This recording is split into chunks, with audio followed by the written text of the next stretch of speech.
네, 여러분 2026년에 반환점에 섰습니다. 6월 30일 화요일 김용민 브리핑 시작하겠습니다. 자, 오늘이 지나면 2026년 하반기에 접어들게 됩니다. 자, 현재 기온 21도고요. 낮 최고 기온 32도로 예상됩니다. 오늘도 불볕더위가 있을 것 같고요.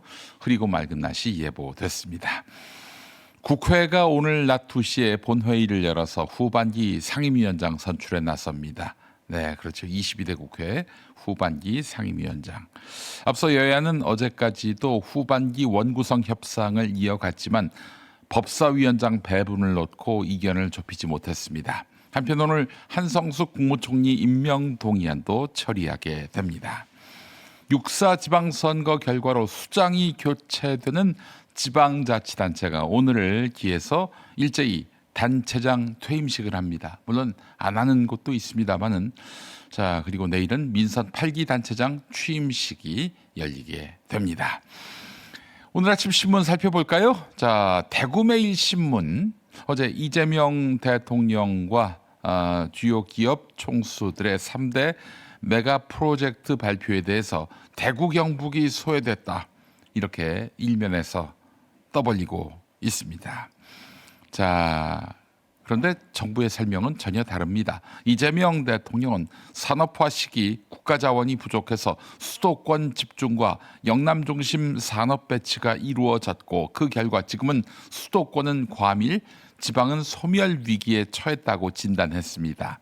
서남권 반도체 투자는 특정 지역 편애가 아니라 오랫동안 개발에서 밀려난 호남이 오히려 풍부한 용수와 신재생에너지, 저렴한 용지를 갖춘 새 산업 입지로 부상했다는 설명인데요. 영남은 이미 산업화의 핵심 수혜 지역 아니겠습니까? 따라서 이번 투자를 두고 영남 소외라고 몰아가는 것은 균형 발전의 역사적 맥락을 지운 억지 프레임이 아닐 수 없습니다. 자, 그런데 그 억지 프레임을 일면 머릿 기사로 다루고 있습니다. 대구매일신문. 이런 대구매일신문이 또 정부 광고를 많이 받아가는 곳이기도 합니다. 다시 한번 좀 생각해 볼 필요가 있을 것 같아요. 대구매일신문이 무엇라고. 대구의 조선일보로 통하는데 조선일보가 울고 갈 지경이에요. 대구매일신문의 이 과도한 정치 편향이 말입니다. 한국일보를 보겠습니다.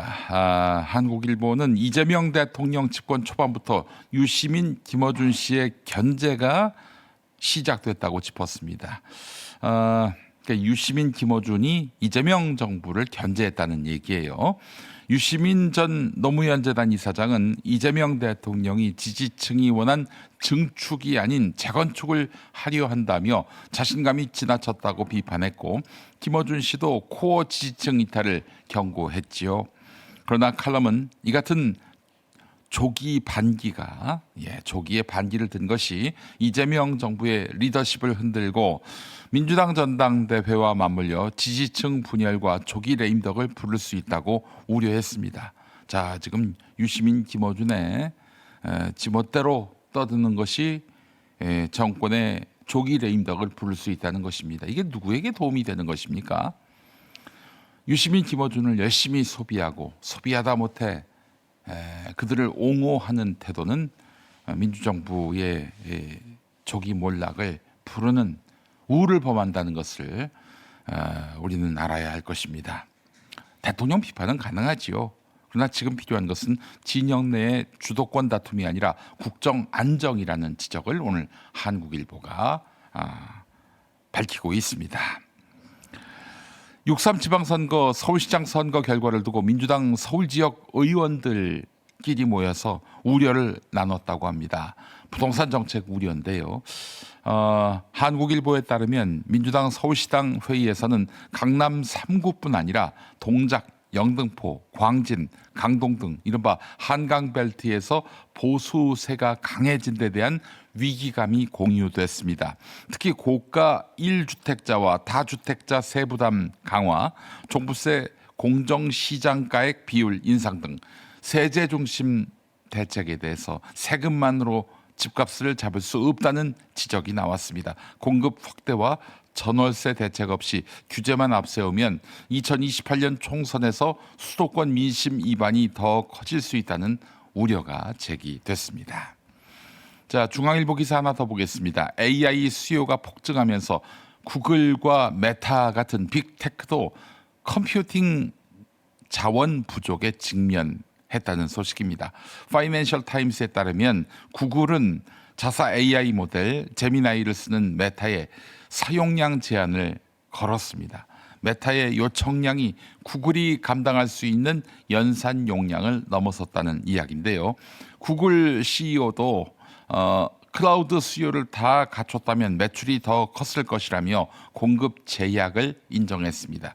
AI 경쟁의 핵심이 모델 성능을 넘어 데이터 센터, AI 칩, 전력 확보로 옮겨가고 있는 상황이죠. 기업들은 이제 AI를 많이 쓰게 하던 토큰 맥싱에서 사용량을 줄이는 토큰 미니마이징으로 돌아서고 있다고 합니다. 어려운 말이긴 한데 AI 이제 앞으로 무료로 쓰는 것이 좀 제한될 것 같다는 이야기입니다.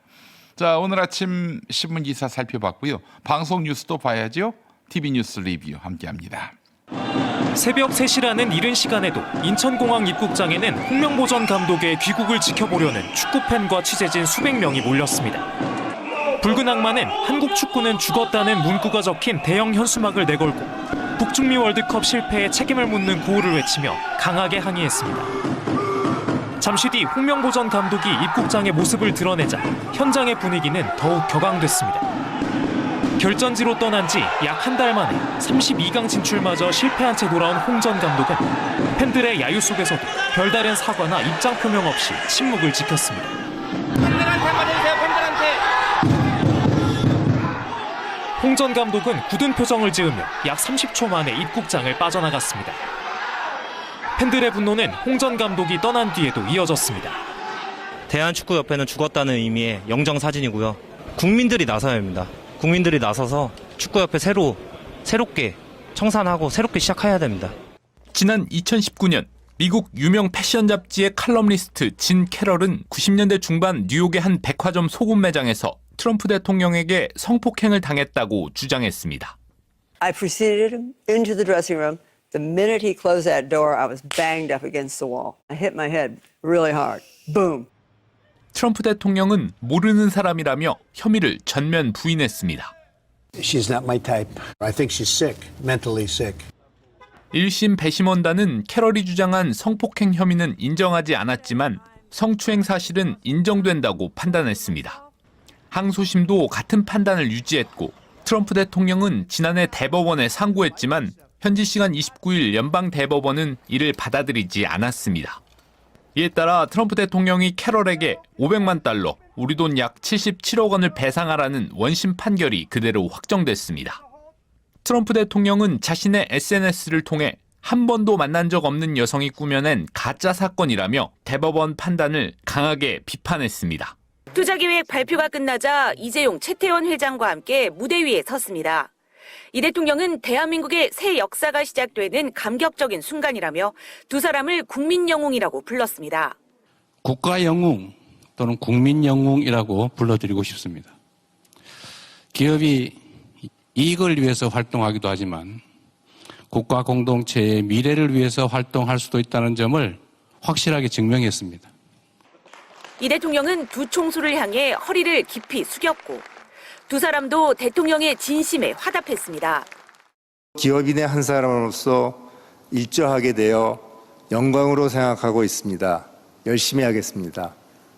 담대한 비전과 철저한 준비를 바탕으로 글로벌 AI 생태계를 리드해 나가도록 하겠습니다. AI의 미래는 대한민국에서 만들어 나가겠습니다.